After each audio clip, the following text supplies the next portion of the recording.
والرجز فاہجر، واو ہونٹوں کی نا تمام گلائی سے ادا کرتے ہوئے را سے ملائیں گے، ادغام شمسی ہوگا، الف لام نہیں پڑھیں گے، را پر پڑھیں گے۔ را کو جیم سے ملائیں گے، جیم ساکن ہے، اس پہ قلقلہ ہوگا۔ زا تیز صفیر کی آواز سے جلدی پڑھیں گے۔ فا کو اہجر کے ہا سے ملا دیں گے تو فہجر ہو جائے گا، یہ بیچ میں الف نہیں پڑھا جائے گا، ہا ساکن پہ ہم سے، اور جیم کو را سے ملائیں گے، را پر پڑھیں گے کیونکہ جیم پر پیش ہے، تو فہجر، اور بتوں سے دور رہیے۔ ولا تمنن تستکثر، ولا وہ ہونٹوں کی نا تمام گلائی سے لا الف مدہ ہے۔ تمنن میم ساکن پہ اظہار، نون ساکن پہ اخفا ہے، نون ساکن کے بعد تا آ رہا ہے اس لیے اخفا ہو رہا ہے۔ تس سین ساکن پہ ہمس، تک کاف ساکن پہ ہمس، پھر تا کو را سے ملائیں گے، تا نرمی سے پڑھیں گے، زبان کی نوک سامنے کے دانتوں کے اندرونی کنارے سے لگائیں گے اور را باریک پڑھیں گے، وقفاً را باریک ہے۔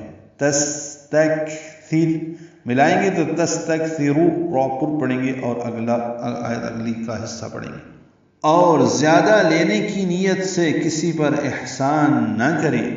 وَلِرَبِّكَ فَاصْبِرْ، واو ہونٹوں کی نا تمام گلائی سے ادا کریں گے، جلدی لام کے نیچے زیر معروف طریقے سے جلدی پڑھیں گے، را پر پڑھیں گے، با سے ملائیں گے، کاف باریک ہے، اور فصبر یعنی فا کو اصبر کی صاد سے ملا دیں گے تو فص، صاد ساکن ہے، اس پہ ہم سے سانس جاری رکھیں گے، بر میں را باریک ہے، وقفاً وصلاً یہی رہی را باریک ہے۔ اور اپنے رب کی خاطر صبر کریں۔